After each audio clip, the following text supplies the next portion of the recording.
నర్ర అనిత. మాది గ్రామం సర్నేన్గూడెం, మండలం రామన్నపేట, జిల్లా భువనగిరి, యాదాద్రి. మాది ఇప్పుడేంటంటే ప్రస్తుతానికి నేను, నా భర్త, నా ఇద్దరు కొడుకులు ప్రశాంతమైన ఒక సింపుల్ బతుకు. మాది ఏంటంటే ఉన్న దాంట్లో నెలసరి సరుకు చూసుకొని ఆదాయం చూసుకొని బ్రతికే బతుకులు మావి. ఎప్పుడు ఎవరి ఇంటికి పోని పరిస్థితి. ల్యాండ్ అమ్మమని నా భర్తని మా ఊరికి ఇద్దరు ముగ్గురు రౌడీ సీటర్లు. ఒక ఆయన పేరు నర్ర పరశురాములు, ఒక ఆయన పేరు నర్ర వెంకటేషు, నర్ర చంద్రయ్య. వీళ్ళు ముగ్గురు ఆ ఊరికి పట్టిన దరిద్రం. దాన్ని బట్టి ఈరోజు నా భర్తని స్థలమమ్మ అని అడిగారు.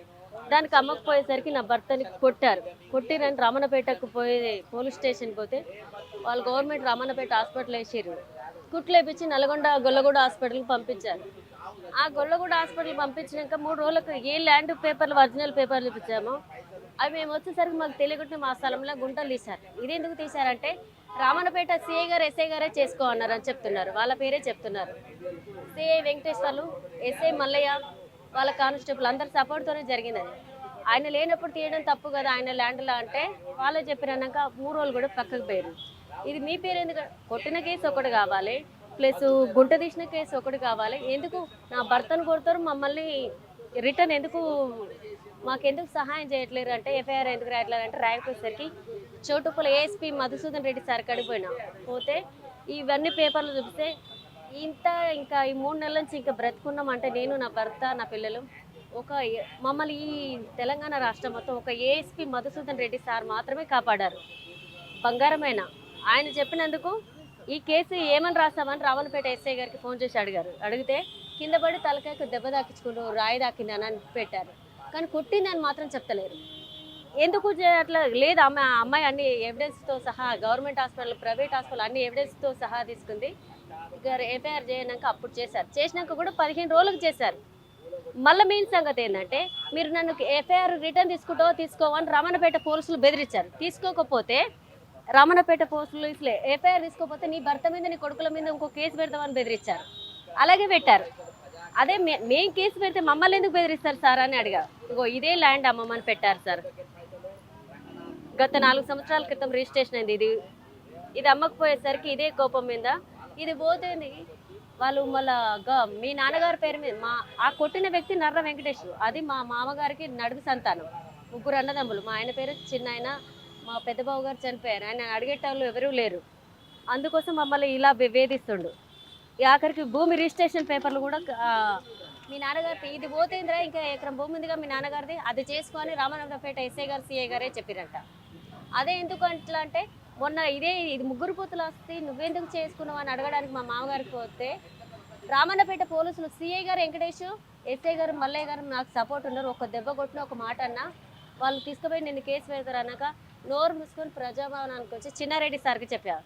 చిన్నారెడ్డి సారు అట్లా చేస్తారని ఎంఆర్ఓకి ఫోన్ చేసి అట్లా అమ్మాయి అన్యాయం కాకుండా 3 పూతులు ఆస్తి లాగ్ పెట్టండి అని చెప్తే పెడతామని చెప్పాడు. ఎవరు? ఎంఆర్ఓ గారు పెడతామని చెప్పి ఆడికి పోయినాక ఆయన రాసేసిన చిన్నారెడ్డి సార్ రాసేసిన స్లిప్ ఇదే సంతకం పెట్టి ఈ పేరు రాసి సంతకం పెట్టి వీళ్ళ భవనం ముద్ర కూడా వేసిపోయిండు. పోతే ఆడికి పోగానే ఎంఆర్ఓ సార్ ఏమంటున్నారంటే నన్ను చూసి అంతకుముందు 2 సార్లు పోయి భూమి రిజిస్ట్రేషన్ కాకముందుకే క్లాక్ పెట్టమని మర్యాదపూర్వకంగా అడిగారు. పెడతానని చెప్పాడు. తర్వాత 20 రోజుల తర్వాత పోతే పెట్టలేదు. ఎందుకు ఇట్లా చేసినామంటే నీ తర్వాత వాళ్ళు ఉన్నోళ్ళు పెద్దోళ్ళు గొప్పవాళ్ళు, నీకెందుకు పెట్టాలని అడుగుతున్నాడు. నీకెందుకు పెట్టాలి సార్, మీరు గౌరవైన ఇదేవరు తహసీల్దార్ గారా, మీరు ఎందుకు అట్లా పెట్టారు, మీరు ప్రజల సేవ చేయడానికే కదా అని అడిగితే నేను చేయలేను అని కూడా అన్నాడు. చేయలేను అంటే ఇప్పుడు మరి నిన్న చిన్నారెడ్డి సార్ గారికి ఫోన్ చేసినప్పుడు చేస్తున్నానన్నారు. అది నమ్మకలేక ఈ పేపర్ కూడా రాసుకొచ్చినానని చూపిస్తే ఏమంటున్నట్టే నీకు పెడితే నాకేంటి లాభం అని అడుగుతుంది. ఆ లాభం ఏంటి ఎట్లాంటిది అనేది నాకు తెలియదు. ఆయన ఎవరు? చిన్నారెడ్డి సార్ అయితే తెలంగాణ భవన్ నుంచి వస్తేంది, నేను పెట్టాలని రూల్స్ ఏమన్నా ఉందా అని అడుగుతున్నాడు. నీకు పెడితే నాకేంటి లాభం అంటే ఆ లాభం ఎలాంటిది అనేది నాకు తెలియదు. ఎందుకు ఆ మాట అడిగినది అదే మళ్ళీ చిన్నారెడ్డి సార్ కాడికి వచ్చి అడిగితే పట్టించుకోండి, మేము ఏదిగానో ఒకటేసారి చేస్తాం, రెండోసారి చేయము అని సమాధానం నిర్లక్ష్యంగా చెప్పేసిపోతాడు. మరి తెలంగాణ ప్రభుత్వాన్ని అడగల్లో ఎవరు లేరు. ఇదే బాధల కొద్దీ ఇదే రమణపేట బాధ పెడుతుండంటే ఈ ఎవరు ఏఎస్పీ సార్ 2-3 సార్లు చెప్తే బట్టి 3వసారి ఏఎస్పీ సార్ చెప్తే సిఐ గారు ఏమన్నారు, ఆ ఏఎస్పీ సార్ చెప్తే నేను వినను, ఒకసారి 2 సార్లు వింటావు, ఎందుకు వినాలి, ఆయన చెప్తే నేను వినాలా, ఎందుకు వినాలి అని అడుగుతాడు. రాచ భువనగిరి డీసీపీ కాడికి పోయినా, ఆయన రాచకొండ రూరల్ పోలీస్ స్టేషన్కి, ఆయన కూడా ఏమంటారు, ఆయన కాడికి పోకుండా వాళ్ళ అనుచరులు ఆపుతారు, వాళ్ళ ఫోటోలు కూడా ఉన్నాయి. ఇదిగో ఈ మేడం భువనగిరి పోలీస్ స్టేషన్లో ఉన్నామే, ఈవిడ ఏమంటుంది, నిర్లక్ష్యంగా మాట్లాడుతుంది. ఏయ్ బయట కూర్చోపో, ఇక్కడ ఎందుకు ఉంటున్నావు, బయట కూర్చో, ఇక్కడ ఉన్న 2-3 పోలీసులు ఉన్నారుగా, ఇందులో ఆ లేడీ పోలీసు, ఇది భువనగిరి, ఇక్కడ ఎందుకు వచ్చినావు, నీకు అవసరం, నువ్వు రావాల్సిన అవసరం లేదు, బయట కూర్చోపో, పిలుస్తావు సార్ వస్తే పిలుస్తావు, లేకపోతే లేదు అని నిర్లక్ష్యంగా మాట్లాడుతుంది ఈ మేడం. మళ్ళీ ఇది ఇట్లుంది. ఇక భువనగిరి ఇక్కడ ఆ బాధ పెడతారంటే ఏది అదెవరు సార్, రాచకొండ కమిషనర్ గారు ఉన్నారు చూసావా, ఆ కమిషనర్ గారు ఎవరు, ఆ సుధీర్ బాబు సార్ కాడికి పోదామని 4 సార్లు అపాయింట్మెంట్ తీసుకున్నా, 4 సార్లు క్యాన్సిల్ చేసి ఎవరికి మీద కంప్లైంట్ చేయడానికి వస్తున్నా, ఈయన నవ్వుకుంటే ఎగతాలు చేసి మాట్లాడతాడు. సుధీర్ బాబు ఆఫీసులో కింద ఫార్మాలిటీస్ పూర్తి చేసినాక ఈయనే తీసుకెళ్ళాలి పైకి. వీళ్ళిద్దరు ఫార్మాలిటీస్ ఫినిష్ చేసి ఈవిడ ఏమంటుందండి, తలకాయ ఉందా నీకు, దిమాక్ ఉందా నీకు, మెదడు ఉందా, ఏయ్ మనిషివైనా బయటకెళ్ళ, నువ్వు అన్నప్పుడు మేము పంపిస్తామా, మా జాబులు పోతాయి, సుధీర్ బాబు కాడికి పోతుంటే నా సమస్య చెప్పుకోవడానికి పోతే ఈమె జాబ్ ఎందుకు పోతాయి. ఈయన ఎగో నవ్వుకుంటా ఫోన్ చేసుకుంటా ఆయనతో ఎగతాలి, ఏ రమణపేట పోలీసుల మీద కంప్లైంట్ చేయడానికి వచ్చిన వాళ్ళకి ఫోన్ చేసి రిటర్న్ చెప్తాడు. ఇది ఇట్లుంది. 2 నెలల క్రితం నా భర్త మీద ఎఫ్ఐఆర్లు, ఒకటి కొట్టింది, ఒకటి మా స్థలంలో అక్రమంగా తీసుకున్న ఎఫ్ఐఆర్లు ఉన్నాయి.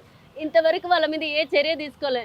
ఈ కేసులు వాపసు తీసుకుంటావో తీసుకోవని మమ్మల్ని బెదిరిస్తున్నారు. ఇవి తీసుకోకపోతే నీ భర్త మీద నీ కొడుకుల మీద కొత్త ఎఫ్ఐఆర్ రాస్తామని చెప్పారు. ఆ రోజే నాకు దెబ్బ తాకిండొచ్చు. మీరు న్యాయం మాత్రమే చేయండి. ఎంత ఇస్తామని అడిగారు. రామన్నపేట కానిస్టేబుల్తో అడిగిపిస్తారు వాళ్ళు. ఎస్ఐ గారు, సిఐ గారు లంచం ఎంత ఇస్తున్నారు, మామూలు అంట, అది తాంబూలం అంట, అది కమిషనర్ అంట.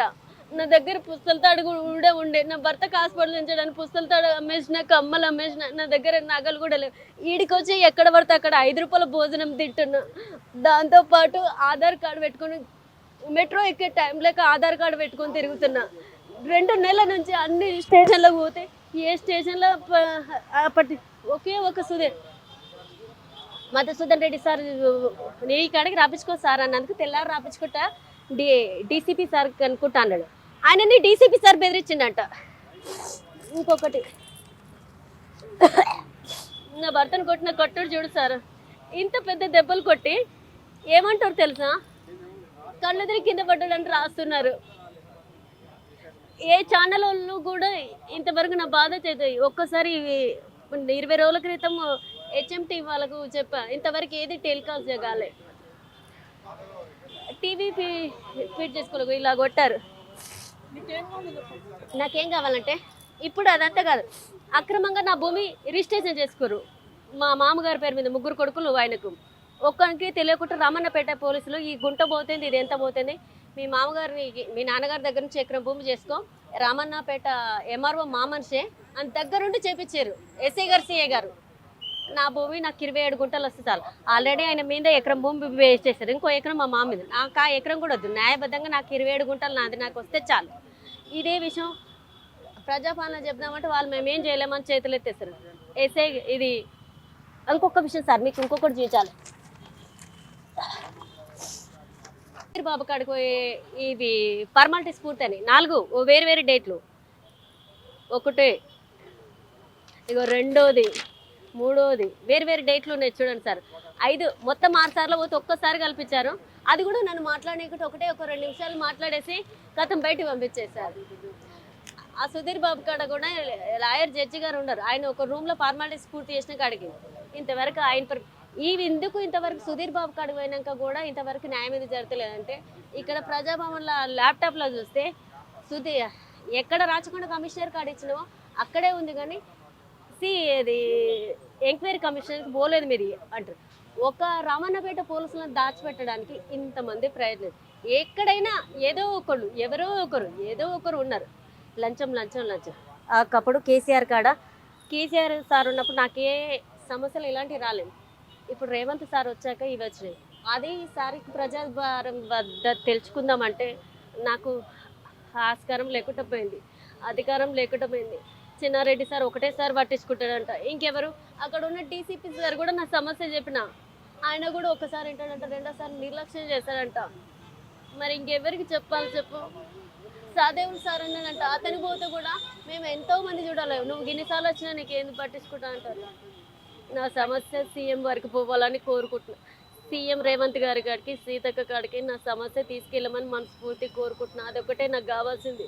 ఇంకేమవుతుంది, నా భూమి నాకు ఇప్పించి ఈ పోలీసులతోని నేను లంచం ఇచ్చుకోలేను, నా నుంచి కాదు. నా దగ్గర తాలిబొట్టు కూడా లేదు, అది కూడా నేను మొన్న మార్వాడి షాప్లో పెట్టిన.